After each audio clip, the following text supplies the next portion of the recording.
et bienvenue sur la chaîne. Je vous retrouve aujourd'hui pour faire la petite vidéo rattrapage de dimanche vu que j'étais malade. Je suis encore un peu malade, vous l'entendez à ma voix. J'espère que ce sera pas trop désagréable pour vous, mais je me suis dit que j'allais quand même essayer de la faire pour pas laisser passer trop de temps. Donc je vais vous faire le petit point lecture de la semaine passée aujourd'hui. Et il y a beaucoup de choses à faire, comme vous pouvez le voir. C'est pour ça aussi que je voulais pas laisser trop de temps passer. Donc on va voir ça tout de suite. Il y a de la BD, il y a des romans, il y a des mangas, il y a vraiment un petit peu de tout. Alors rapidement, je vais commencer par le manga, à savoir la petite série de L'Enfant et le Maudit aux éditions Komiku. J'ai terminé la saga vu que j'ai lu le tome 10 et le tome 11. Donc c'est maintenant clôturé et terminé. C'est une saga que j'ai beaucoup appréciée. C'était vraiment super intéressant, super original. Je vous en ai déjà parlé vu que je termine la série, donc je vais pas refaire un résumé étant donné que ma voix est déjà pas au top, donc je vais pas m'épuiser là-dedans, mais c'était vraiment très sympa. C'est très sombre, c'est très particulier.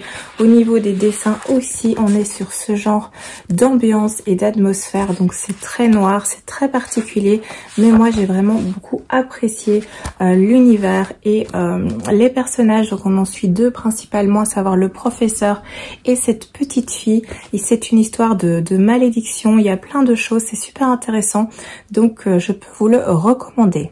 J'ai également lu celui-ci, un autre manga qui est Ningyo de Mato et Monsieur Tan. C'est aux éditions Glénat. Ça c'est un petit livre que j'ai emprunté à la bibliothèque et j'avais envie de le découvrir. J'avoue que la couverture m'a assez interpellée. Donc dans cette histoire, on va suivre Kai, qui est un jeune homme qui va se rendre dans une forêt où son frère en fait s'est donné la mort. Il s'est suicidé, il s'est pendu dans cette forêt quelques jours avant, et Kai en fait cherche à comprendre le geste de son frère parce qu'il n'a rien vu venir.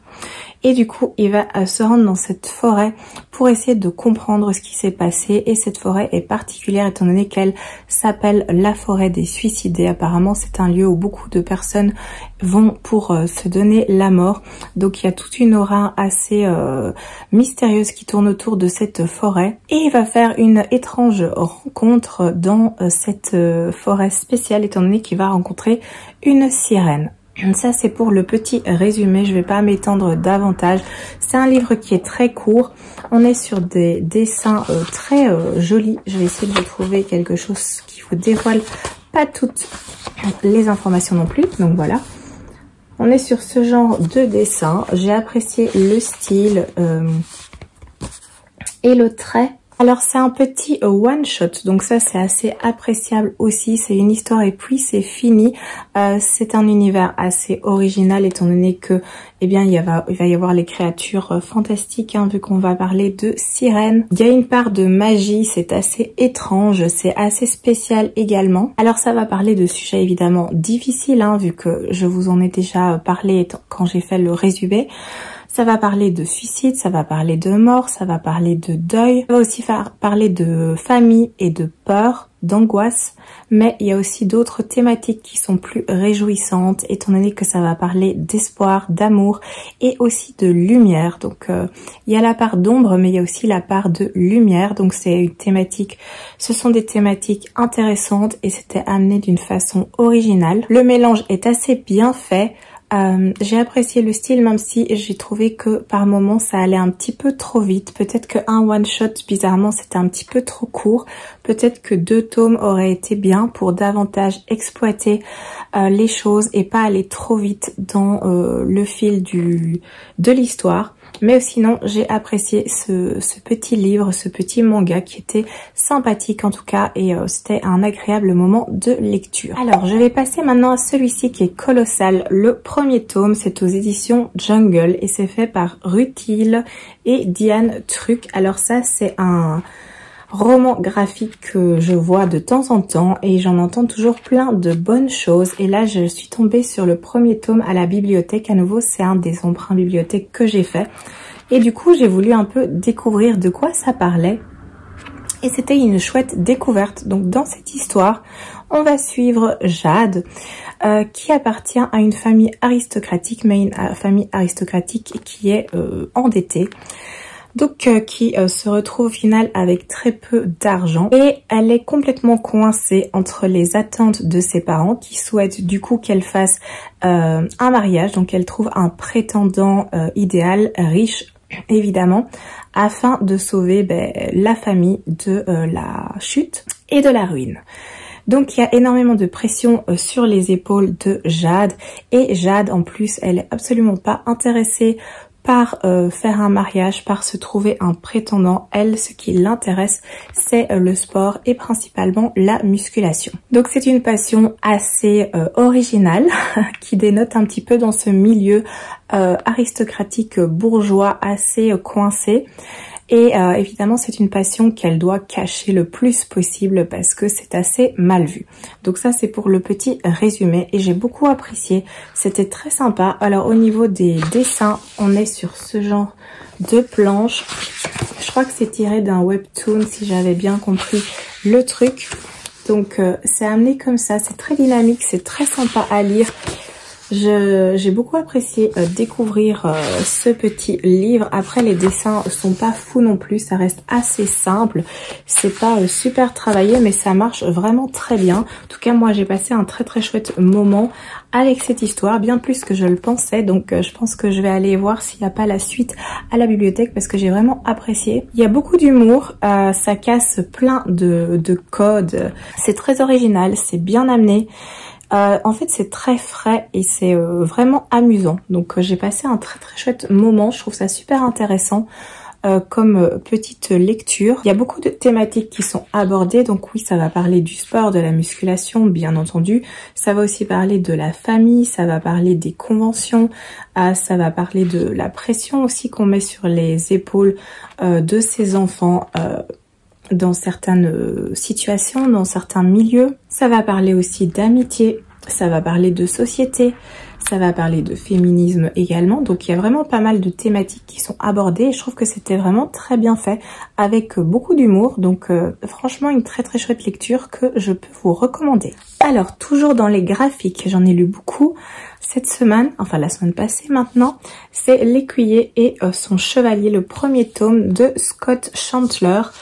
Et non Chandler, c'est aux éditions Rue de Sèvres et c'est un petit livre que j'ai découvert tout récemment quand j'ai été faire un tour chez Filigrane et je trouvais déjà la couverture sympathique et puis j'ai bien accroché avec les dessins. Donc on est dans des palettes comme ça un petit peu sépia et ça donne super bien. Je trouve que les dessins sont très réussis. Avec ces couleurs, ça colle très bien. Donc on est dans un univers médiéval, hein, comme vous avez pu le constater. Et en fait, on va suivre un jeune écuyer et son chevalier, donc son maître chevalier, qui vont arriver dans un petit village apparemment maudit par un dragon. Et le chevalier, qui est Sir Kelton, va partir pour combattre le dragon, très confiant, très sûr de lui. Et en fait, le soir, il ne va pas revenir, le lendemain, il ne va pas revenir non plus. Donc on s'interroge un petit peu et pendant ce temps, son écuyer va se plonger dans des lectures, il va aller à la bibliothèque, il va se renseigner et il va commencer à enquêter pour essayer de comprendre ce qui se passe dans ce village et savoir un petit peu d'où vient cette malédiction parce qu'il a des doutes que ce soit vraiment lié au dragon. Donc voilà, il part sur une enquête. Donc on est dans une enquête, pas policière évidemment, mais faite par ce jeune écuyer dans un univers médiéval avec de la magie, avec de la sorcellerie, avec un dragon, avec des fantômes. C'est vraiment super chouette, j'ai beaucoup apprécié. L'intrigue au final, elle est assez simple, mais bon, je pense qu'on est plus dans un petit livre pour de la jeunesse que pour vraiment un public adulte. Donc je pense que ça s'explique, mais moi ça m'a pas dérangé. En tout cas, ça m'a pas du tout gêné au niveau de ma lecture. Au contraire, parce que franchement, c'était une très chouette découverte. C'est un premier tome et à mon avis, je poursuivrai parce que j'ai vraiment beaucoup apprécié. Il y a beaucoup d'humour, donc il y a des chouettes thématiques. On a un chevalier aussi qui est C'est assez cocasse étant donné que c'est une caricature de chevalier, hein. C'est le chevalier en armure, mais au final c'est un incapable. Il se vante de plein d'exploits, mais il n'en a réalisé aucun. Donc c'est un petit peu de la caricature du chevalier en armure.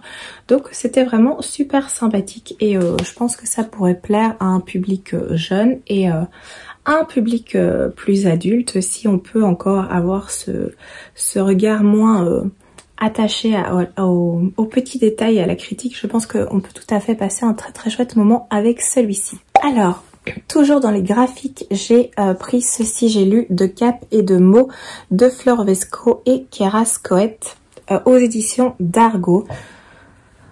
Toujours un emprunt bibliothèque, j'ai emprunté beaucoup de choses à la bibliothèque et je suis super contente d'avoir pris cette BD et de l'avoir découverte parce que j'ai vraiment adoré, c'était vraiment super fun. Alors je vais vous montrer déjà des petites illustrations pour commencer. On est sur ce genre de dessins qui ne sont pas mes préférés, je dois bien l'avouer, c'est pas le style qui me plaît le plus, donc j'étais pas vraiment sûre d'accrocher, mais au final c'est très très bien passé. Et finalement ce dessin colle très très bien au style et à l'ambiance de la BD. Vraiment c'était super top. Alors l'épée. Alors la BD elle est assez épaisse parce qu'elle fait plus d'une centaine de pages quand même, donc il y a de quoi lire. Et ici, eh bien, nous allons suivre la vie au palais et on va suivre Sérine qui est une jeune fille qui va devenir par un curieux hasard, hein, une des demoiselles de compagnie de la reine. Petite pause pour ma voix. Et elle va se démarquer des autres demoiselles de compagnie de la reine grâce à son humour et à un goût pour les mots. Et du coup, elle va commencer à mettre un peu plus de joie, un peu plus de fantaisie dans la vie très monotone du palais. Mais évidemment cela ne va pas plaire à tout le monde et du coup il va y avoir des petites conséquences et il va y avoir quelques petits dangers qui vont lui tomber sur le coin de la tête. Donc Sérine va devoir faire face à tout ça et ça c'est pour le résumé, je vais pas aller plus loin là-dedans. Mais sinon c'était super chouette, c'était très original. C'est beaucoup, il y a beaucoup d'humour, il y a beaucoup de fraîcheur aussi dans cette BD. En tout cas moi j'ai trouvé. J'ai adoré le personnage de Sérine qui est dynamique, qui est jovial, qui est enthousiaste, qui est plein de bonne humeur et qui va comme ça bousculer complètement la noblesse coincée, hypocrite, sournoise, égoïste aussi, donc c'était super marrant à lire. Comme vous vous en doutez, il y a de l'humour évidemment, vu que je l'ai dit, il y a aussi tout ce qui concerne les jeux de mots, étant donné que Sérine a un talent pour les jeux de mots. Il y a des intrigues de cour, il y a des complots, donc voilà un petit peu au niveau des thématiques qu'on va retrouver dans cette BD. Et je la recommande parce que j'ai vraiment passé un bon moment. Alors peut-être qu'elle a un poil trop longue, peut-être qu'il y a des choses qu'on aurait pu couper, mais finalement, moi, ça m'a pas dérangé. C'est vrai que la BD est assez longue, mais j'ai passé un tellement bon moment. Il y a plein de choses super originales, notamment par rapport au bourreau du palais qu'on va rencontrer à un moment donné. Personnage que j'ai beaucoup apprécié aussi, donc c'était vraiment top. Là aussi ça bouscule un petit peu les conventions. Sérine est un personnage haut en couleur qui, comme vous l'avez compris, va faire bouger pas mal de choses au palais et c'était vraiment très sympa. Donc je vous recommande grandement cette petite BD. Alors dernière BD que j'ai lue, mais non des moindres, c'est Le Royaume sans nom. Le premier et le deuxième tome, ils sont absolument magnifiques. C'est aux éditions Glénat. Et donc on a ici le acte 1 et le acte 2. Ce sont les deux seuls qui sont sortis pour l'instant. Et c'est une BD dont j'étais très curieuse de découvrir un petit peu l'histoire. Et je n'ai pas été déçue parce que j'ai vraiment adoré. C'était vraiment top au niveau des dessins. On est là-dessus. Donc là, les dessins, j'ai tout de suite accroché. C'est magnifique. C'est vraiment tout ce que j'aime. Tout ce que j'aime, c'est incroyable. En plus, je trouve que le lion... Dites-moi ce que vous en pensez, mais on dirait Simba. Je trouve qu'on dirait vraiment trop le personnage de Simba dans Le Roi Lion. Du coup, ça m'a encore davantage plu. Je regarde pour vous trouver une image où il est peut-être en plus grand. Non, il n'y a pas vraiment en plus grand, mais vous voyez, c'est ce personnage-là. Moi, je trouve que c'est vraiment Simba. Donc, c'était assez sympathique de découvrir cette histoire et c'était incroyable. Donc ici, on est dans un royaume évidemment sans nom, qui est peuplé d'animaux de tout type. Et le roi est un lion, donc un lion âgé. Et tout le monde se demande quand la relève va être prise, donc quand est-ce que le roi âgé va laisser la place et qui va lui succéder. Alors le roi a un fils cadet, qui lui n'a aucune ambition par rapport au trône. Lui, il aime bien sa petite vie peinard, tranquille, il se tient éloigné de la cour et des complots le plus possible, donc il a aucune envie de prendre la relève de son père. En plus, il est très attaché à son père et la tradition dans cet univers veut que ce soit un des enfants qui affronte le roi dans un combat à mort pour la reprise du trône et de la royauté. Donc en plus de ça, le fils n'a aucune envie de combattre son père, il a aucune envie de devenir roi. Donc on ne sait pas trop ce qui va se passer, qui va prendre la relève et en attendant tout le monde est dans cette attente. Lors d'un sommet d'État, les choses vont beaucoup changer et il y a un complot qui va être découvert. J'en dis pas plus pour pas vous gâcher non plus la surprise, mais ça c'est pour le petit résumé, comme ça vous avez les éléments les plus importants pour cette histoire et cet univers. Donc évidemment on se retrouve ici dans un récit plein de complots, d'intrigues, de pouvoir. Il y a de la violence aussi, donc sachez-le. Il y a par moments du sang, donc c'est pas pour un public trop jeune. C'est plus pour un public adulte, malgré le fait que on peut être un petit peu trompé parce qu'il y a des animaux. Et au début, les planches sont comme ça, donc sont très paisibles dans un sens, mais les choses vont changer au fil des pages, donc c'est plus pour un public adulte qu'un public trop jeune. Moi, j'ai adoré. J'attends qu'une chose, c'est que la suite arrive parce que je les ai dévorés tous les deux. J'ai lu le premier et ensuite directement le deuxième parce que j'avais pas envie d'attendre. Je voulais savoir la suite. Maintenant, je suis un peu frustrée parce que j'ai pas évidemment le troisième qui est pas encore sorti. Mais c'était génial, j'ai adoré. Les dessins sont magnifiques, comme je vous l'ai montré. L'histoire, elle est bien construite, elle est maîtrisée. Les personnages, ils sont bien faits aussi, ils sont attachants pour certains. On est dans un univers avec des complots, avec plein d'intrigues aussi. C'est aussi des thématiques que j'apprécie beaucoup. C'est très dynamique, c'est très prenant. Il y a beaucoup de rebondissements, il y a aussi de l'humour. Donc franchement, je vous recommande parce que c'était vraiment top. J'ai adoré ces deux premiers tomes et du coup j'attends le suivant qui est à paraître. Il n'y a pas encore de date, donc voilà, il faudra que je prenne mon mal en patience. Alors là on a fait le tour de tout ce qui concerne les mangas et les graphiques, donc je vais passer au roman que j'ai lu. Alors j'ai terminé celui-ci qui est Quelqu'un ment de Sandra J. Paul aux éditions L'Oiseau Noir. Ça c'est un des livres que ma soeur m'avait prêté, donc je l'ai lu et terminé maintenant. En gros, pour l'histoire, il y a une jeune mariée qui va mourir le jour de ses noces et il y a seulement 2 personnes qui ont assisté, qui étaient présentes au moment de la mort de cette femme, et c'est le marié et son cousin. Et la question c'est, que s'est-il passé? Voilà, vous n'avez pas besoin d'en savoir plus pour le résumé, je pense pas. Alors ce qui est original dans ce livre, c'est qu'il y a 2 versions. Donc je vous montre, on a la version de Nathan et on a la version d'Elias. Et ensuite on a la vérité. Donc en fait on peut commencer soit avec la version de Nathan, donc dans le bon ordre, et ensuite la version d'Elias. Soit on peut faire l'inverse, d'abord lire la version d'Elias, puis la version de Nathan, et ensuite lire la vérité. Donc c'est assez sympa comme concept, on peut choisir. Moi personnellement je l'ai lu dans le sens du livre, donc j'ai commencé avec la version de Nathan Mais il me semble que ma sœur m'avait dit qu'elle avait fait l'inverse, qu'elle avait commencé avec Elias. Bref, vous pouvez choisir, donc ça c'est un élément super sympa et original. On est ici dans un thriller psychologique, c'est indiqué en plus sur la couverture, donc pas de surprise à ce niveau-là. Et j'ai trouvé que c'était un livre qui était très prenant parce que je l'ai quasiment dévoré. J'avais lu un petit peu au début. Et je crois que les 3/4, j'ai lu d'une traite en une soirée. Et il fallait absolument que je connaisse la fin avant de pouvoir aller me coucher.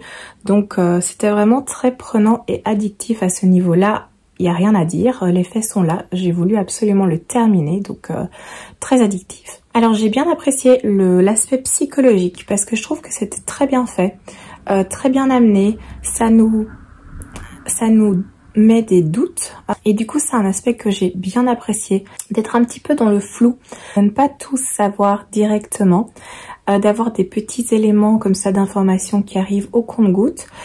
J'ai beaucoup apprécié, comme je l'ai dit, le système des 2 versions parce que c'est 2 versions complètement différentes et ça nous met un doute quand même, on sait pas trop ce qui s'est passé. Et voilà, j'ai bien aimé cet aspect-là. Alors le dénouement est assez inattendu, même si j'avoue que j'avais deviné. J'avais deviné ce qui allait arriver, mais ça ne m'a pas gênée parce que j'ai pas deviné non plus à la lecture des 50 premières pages. C'est quand j'ai un petit peu avancé. Donc c'était pas non plus au début que j'ai directement deviné. Les éléments qui m'ont été donnés m'ont fait penser à une solution qui s'est vérifiée. Donc voilà, je n'ai pas eu la grosse surprise du dénouement, mais quand même je trouve que c'était très bien fait, très bien amené. Il y a des petites choses que j'ai trouvées peut-être un petit peu fort de café parfois, mais voilà, ça n'a pas gêné ma lecture. Au contraire, vu que comme je vous l'ai dit, je l'ai dévoré, donc c'était très sympathique comme lecture.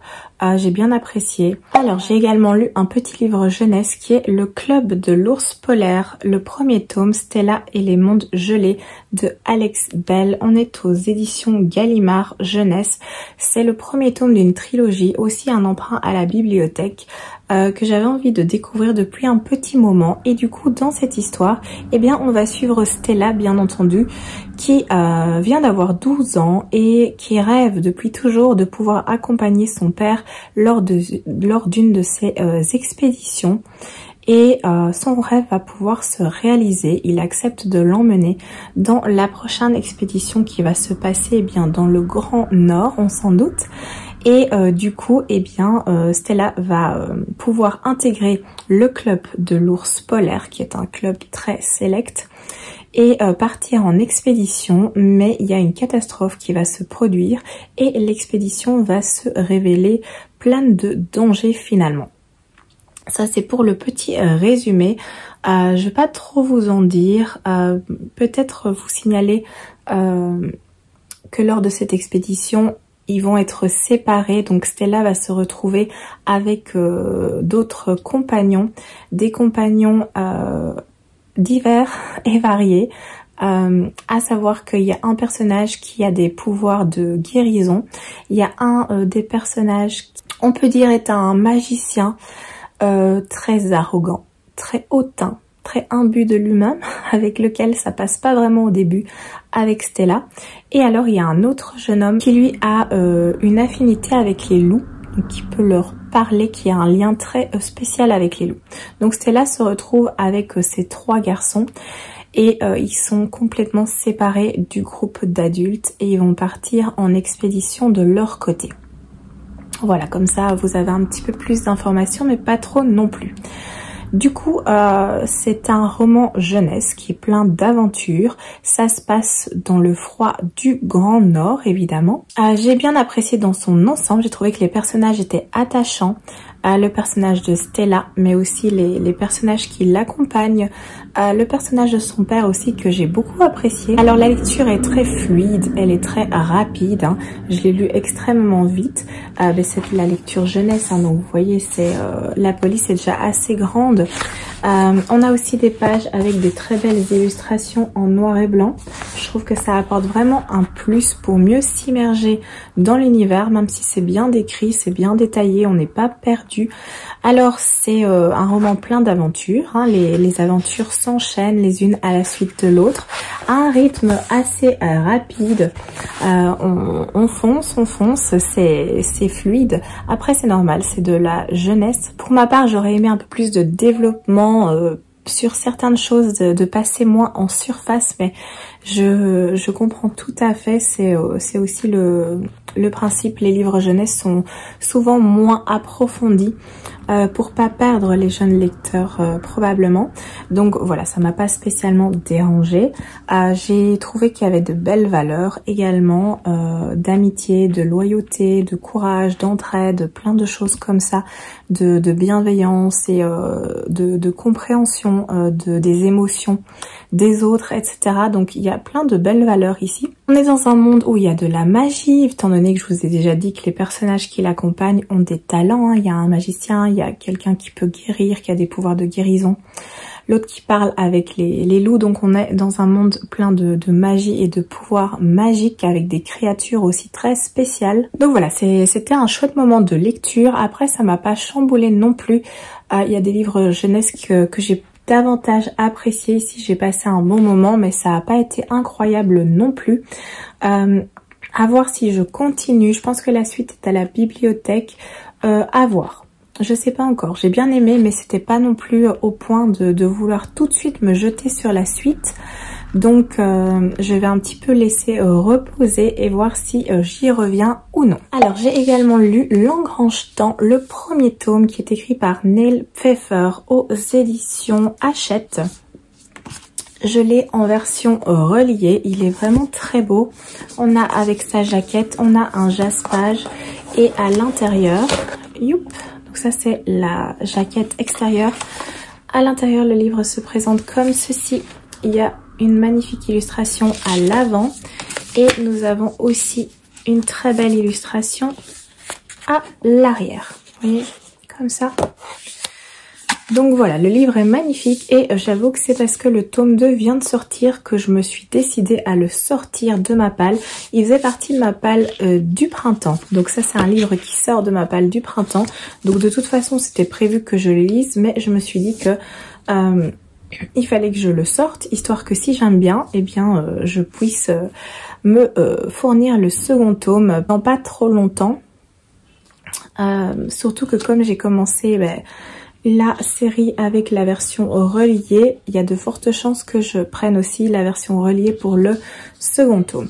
Mais bon, tout ça pour dire que dans cette histoire, on est en Graen, et donc un royaume où le temps a un pouvoir. Et dans cet univers, nous allons suivre le personnage de Sophie, qui est une chronolangue, c'est-à-dire qu'elle peut parler aux horloges, des horloges spéciales, qui sont appelées les Oranimas. Les Oranimas sont donc des horloges qui parlent et qui résonnent. Et leur rôle, en fait, c'est d'espionner les conversations. Elles sont placées dans le palais et elles écoutent toutes les conversations pour déjouer tout ce qui est complot, intrigue, tentative d'assassinat, j'en passe et des meilleurs. Donc ça, c'est le rôle de ces horloges. Et Sophie, eh bien, elle a le pouvoir de leur parler et aussi de s'occuper de leur entretien. Et un jour, la vie de Sophie va changer, étant donné qu'elle va voir arriver dans sa boutique Dimitri, qui est le frère jumeau du roi, et celui-ci va lui demander de réparer une horloge très spéciale, très rare, un engrange-temps. Et en fait, cette horloge, elle a la capacité de justement de voyager dans le temps. Ça, c'est pour le petit résumé. Je ne vais pas plus loin pour pas vous donner de nouveau trop d'informations. Mais du coup, nous sommes ici dans un récit d'aventure, un récit de fantaisie, où il y a la thématique du voyage dans le temps, bien entendu. Thématique que j'ai beaucoup appréciée, aussi tout ce qui concernait les horloges, les oranimas et l'engrange-temps en lui-même. J'ai trouvé cette thématique voyage dans le temps liée aux horloges super intéressante. J'ai bien apprécié l'univers, j'ai bien apprécié l'intrigue aussi qui est bien construite, qui est quand même bien menée. J'ai passé un très très bon moment, j'ai pas trouvé de longueur, c'est un livre qui fait 400 pages environ et ça s'est dévoré sans problème. L'intérieur du livre est aussi très beau, je vous ai pas montré mais attendez, je vais vous montrer. Donc les chapitres, ça se présente comme ça à chaque fois et à toutes les pages on a ceci. Vous voyez, ça a à chaque fois repris gauche-droite, c'est vraiment très très beau. La mise en page est super jolie et ça se dévore tout seul, la plume est fluide et agréable. Je l'ai vraiment lu super vite, donc très bon point de ce côté-là, je me suis pas embêtée. Les chapitres filent et l'histoire tient la route. Alors en plus des horloges et de voyages dans le temps, il va y avoir de la magie, il va y avoir aussi de la sorcellerie. Peut-être que j'aurais aimé avoir davantage de magie et de sorcellerie dans ce premier tome, mais après les premiers tomes sont souvent introductifs.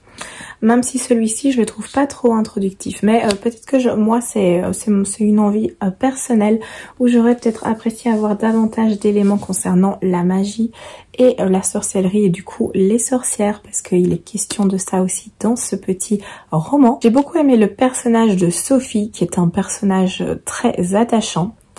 Qui est déterminée, qui est courageuse, qui est très humaine aussi. J'ai trouvé très crédible face aux situations qui se présentaient à elle. J'ai vraiment bien apprécié ce personnage. Donc un très très bon premier tome. Il y a de la romance qui va arriver. Bon, ça je vous avoue que je l'avais vu arriver dès les premières pages. Hein. C'est pas du tout discret. Mais ça reste en second plan dans l'histoire. Donc ça prend pas le pas sur l'intrigue et ça retourne pas trop la tête des personnages non plus. Ça ne les éloigne pas de leur quête ou de leur mission. Enfin, donc voilà, c'est là, mais c'est amené de manière crédible. Ça prend aussi son temps, ça arrive pas comme ça du jour au lendemain, donc c'est un élément qui m'a pas dérangé. Voilà, un très très bon premier tome dans son ensemble, j'ai beaucoup apprécié cette histoire et je lirai la suite parce que je suis très intriguée de savoir la suite, de voir ce qui va arriver à Sophie. Donc oui, très très chouette lecture et un univers vraiment super intéressant. Et la dernière lecture que j'ai faite, c'est celui-ci, c'est Un animal sauvage de Joël Dicker aux éditions Rosie Wolf. Lui aussi, je le sors de ma palle du printemps. Je vous avais dit hein, qu'il allait pas faire long feu parce qu'en général, je lis les sorties de Joël Dicker dès qu'elles sortent. Donc je suis à jour dans ces sorties. Et j'ai beaucoup apprécié, donc franchement les pages se tournent toutes seules, c'est un livre qui se lit mais à une vitesse folle. Le rythme est bien présent. Donc dans cette histoire, eh bien on va suivre Sophie et Arpad qui sont mariés, qui ont des enfants et leur vie mais semble absolument parfaite. C'est le couple qui attire tous les regards, qui a un charisme, qui réussissent dans la vie, qui ont de l'argent, qui ont une famille parfaite, qui ont l'air, voilà, c'est le couple que tout le monde envie. Ils vivent dans une grande maison bordée tout près d'une forêt, une maison incroyable avec beaucoup de luminosité et des grandes fenêtres comme ça qui donnent vue sur l'extérieur. Et un jour, en fait, Sophie va se rendre compte qu'il y a un rôdeur qui observe la maison. Et à partir de cet événement-là, eh bien, toute la vie de Sophie et Arpad va être complètement chamboulée. Ça, c'est pour le résumé, je vous en dis pas plus. Moi, je n'en savais pas davantage et il y a un petit peu plus d'infos sur le résumé à l'arrière. Mais moi, j'avais pas lu le résumé, j'avais pas lu la quatrième de couverture pour pouvoir justement découvrir sans avoir trop d'informations. Et franchement, j'ai vraiment apprécié ne pas avoir trop d'informations et découvrir tous les éléments au fur et à mesure de la lecture. Donc, je peux que vous recommander de faire pareil. Mais après, c'est propre à chacun. Si vous avez envie d'avoir plus d'éléments, eh bien, vous pouvez lire la quatrième de couverture, bien sûr. Eh bien, j'ai vraiment apprécié cette lecture, je vous l'ai dit. On va être ici dans un récit avec beaucoup de secrets, avec aussi beaucoup de mensonges. Il y a des trahisons, il y a des drames. Ça va beaucoup parler des apparences et d'illusions en fait, de faux semblants. Et c'était super intéressant à ce niveau-là. Donc ça va parler de beaucoup de choses en fait. J'ose pas trop vous en dire parce que sinon je risque justement de perdre tout le bénéfice de pas vous avoir fait un résumé super complet. Si après je vous donne toutes les thématiques dont cela parle, donc je vais rester dans le flou, mais il y a pas mal de thématiques là-dessus. Plein de secrets qui vont être révélés, des secrets que je ne m'attendais pas du tout à trouver. On va faire beaucoup d'allers-retours aussi, présent, passé. Donc j'aime beaucoup ce genre de récit où on est transporté comme ça, en avant, en arrière, dans le présent, dans le passé. Je trouve que ça rythme vraiment bien le roman. Et ici, ça fait complètement le travail. Les chapitres sont construits comme ça aussi. Je vais pas trop vous... Oui, effectivement, ça vous dévoile un élément. Donc, je vais pas vous montrer les chapitres. Mais du coup, on est par exemple 5 jours avant tel événement, 4 jours avant tel événement. Et puis, on fait des passages dans le passé. Bref, c'est très bien amené, c'est très bien construit. Il y a beaucoup de passages, mais on n'est pas perdu pour autant. L'histoire s'enchaîne très bien, c'est très travaillé. L'intrigue est très bien menée. Il y a pas mal de rebondissements aussi. Il y a pas mal de surprises également. Donc franchement, si vous avez envie d'un livre qui se dévore tout seul, qui n'est pas prise de tête, qui va vraiment se lire très rapidement et vous embarquer avec beaucoup de facilité, je pense que vous pouvez aller vers celui-ci. On est, on peut dire, dans un thriller assez psychologique ici. Et j'ai beaucoup apprécié en fait aussi cet aspect psychologique. On va découvrir en fait qui sont vraiment Sophie et Arpad. Ça, je pense que vous l'avez bien compris, et ils cachaient plein de choses l'un envers l'autre, et des choses pas communes. Donc oui, j'essaie vraiment de faire attention à ce que je dis pour pas vous donner des éléments. Mais donc je crois que je vais m'arrêter ici pour pas vous dévoiler ce qu'il ne faut pas. Bref, j'ai beaucoup aimé cette lecture. Je vous la recommande. En plus, si vous avez déjà lu Joël Dicker, eh bien c'est que vous aimez l'auteur et du coup vous pouvez foncer vers celui-ci que je trouve quand même très réussi. Dernière chose que j'ai lu, j'ai fini Les jeux sont faits de Christy Rose. Donc c'est un service presse qui m'avait été envoyé en e-book que j'ai lu sur ma liseuse. Ça y est, je l'ai terminé. Et ici on se retrouve plus dans un genre de cozy mystery. Donc on va suivre Samantha True qui va découvrir très abruptement la mort de son mari. Donc on va lui apprendre que son mari a eu un accident de voiture et qu'il est décédé sur le coup. Elle s'était mariée il n'y a pas très longtemps, et là on va lui apprendre plusieurs choses, en plus du fait que son mari est décédé dans des circonstances un peu mystérieuses malgré tout. On va aussi lui apprendre que, eh bien, elle a hérité de son agence de détective privé, et elle va aussi apprendre qu'en fait son mari avait une autre épouse. Donc il a fait un double mariage et il lui a évidemment jamais parlé de cette épouse. Donc Samantha se retrouve avec plein d'informations comme ça sur la tête. Elle est un peu perdue et elle va essayer de se dépêtrer de tout ça, étant donné que on va très vite lui bloquer l'accès au compte de son mari, étant donné qu'elle est la seconde épouse. La première épouse prend les devants et lui bloque les comptes du mari, lui retire toutes les choses qu'il lui avait données, que ce soit véhicule ou autre.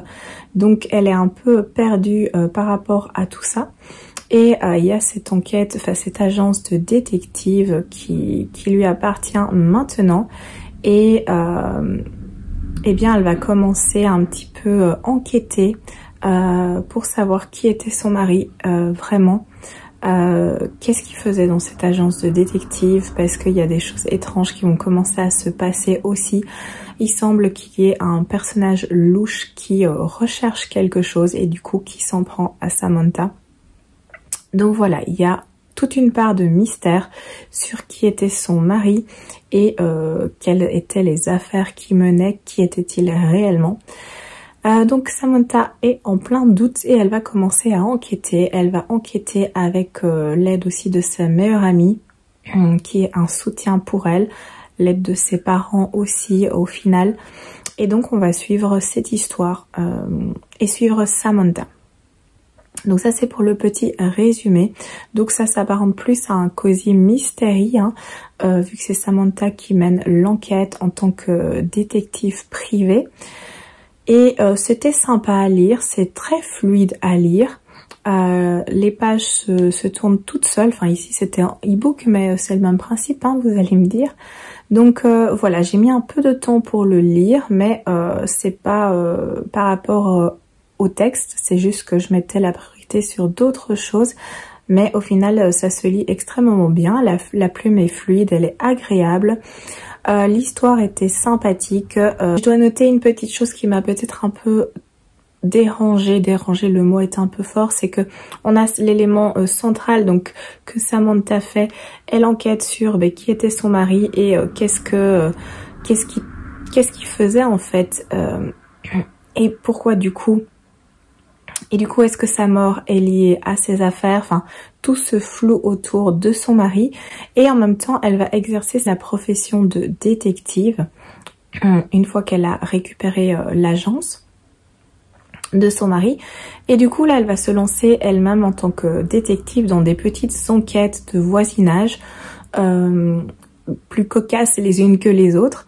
Et c'est vrai que parfois, je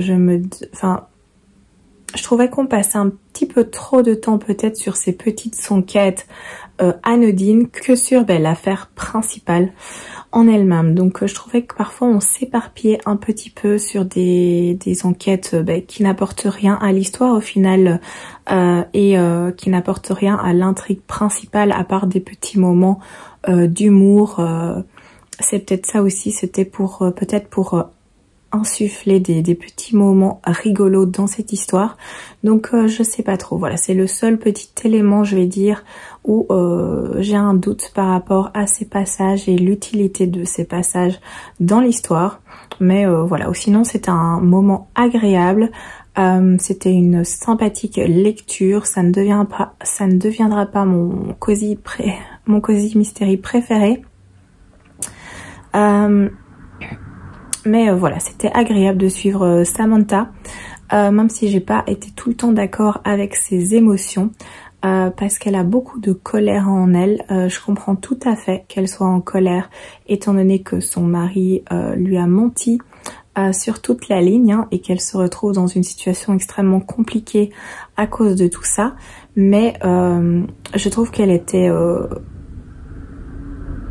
justement que cette colère était bien trop présente et qu'il n'y avait aucune place à la tristesse. Après je sais pas, mais étant donné que son mari est décédé, je pense que c'est normal d'éprouver quand même de la tristesse en plus de cette colère, bien entendu, qui est légitime. Mais donc voilà, je trouve que elle était vraiment bloquée sur la colère constamment. Et ça m'a laissé un peu perplexe. Donc voilà pour cette histoire, pour ce livre. À voir si je continue, ce n'est pas prévu dans l'immédiat. Donc voilà pour cette petite lecture.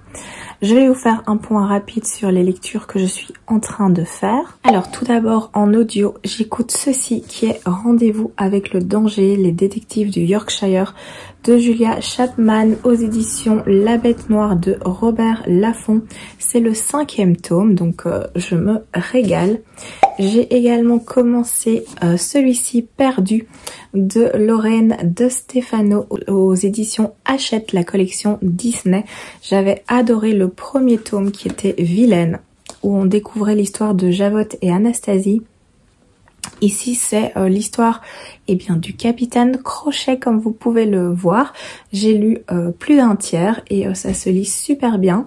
Ou sinon, j'ai commencé hier celui-ci qui est Dead Garden de Cassandra O'Donnell aux éditions Flammarion, qui est vraiment magnifique. Et j'ai lu un tout petit peu, j'ai lu le premier chapitre, je suis à la page 29, mais ça se lit super bien. Donc je vais continuer là-dessus. Sinon, j'ai commencé celui-ci qui est La sorcière de Limbricht de Suzanne Smith. J'ai aussi à peine commencé, j'ai lu le premier chapitre.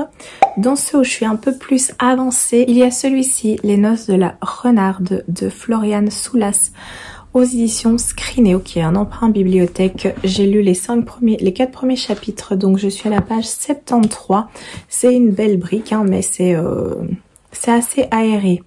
Et les pages sont assez épaisses, donc je pense que ça va pas mettre non plus des années à être lu. Ou sinon, je suis toujours dans Murmure de l'océan de Ophélie Duchemin aux éditions Plume Blanche. J'arrive tout doucement à la moitié, comme vous pouvez le voir, et j'apprécie bien cette lecture pour l'instant. Et la dernière chose, c'est celui-ci, Une douce odeur de pluie de Jojo Moyes aux éditions Hauteville Poche. Et là, j'ai pas trop avancé.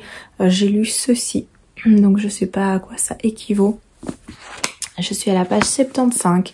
Donc voilà, je vais également un peu plus avancer celui-là. Je vais vous laisser ici. Alors, j'ai fait un tour à la bibliothèque, hein. Il y a certains livres que vous avez vus ici parce que je vous les ai présentés, tout ce qui est BD, manga. Ça venait de la bibliothèque. Mais je vous ferai le point emprunt bibliothèque pour dimanche. Parce que je commence à fatiguer au niveau de ma gorge. Donc je pense que j'ai assez parlé pour aujourd'hui. Je vous ferai donc le point bibliothèque dimanche, où j'espère que là j'aurai complètement récupéré. Et je vous ferai aussi un petit point achat, parce que je suis passée en librairie, donc je vous montrerai tout ça dimanche. Voilà, je vais vous laisser ici. Je vous remercie d'avoir regardé la vidéo jusqu'au bout. Je vous remercie évidemment de votre présence et de votre soutien toutes les semaines. Ça me fait extrêmement plaisir. Donc merci à vous. N'hésitez pas comme d'habitude à me laisser des petits commentaires, qu'on puisse discuter des lectures, etc. Donc je vous souhaite un très bon mercredi du coup. Et je vous dis à très bientôt pour une prochaine vidéo.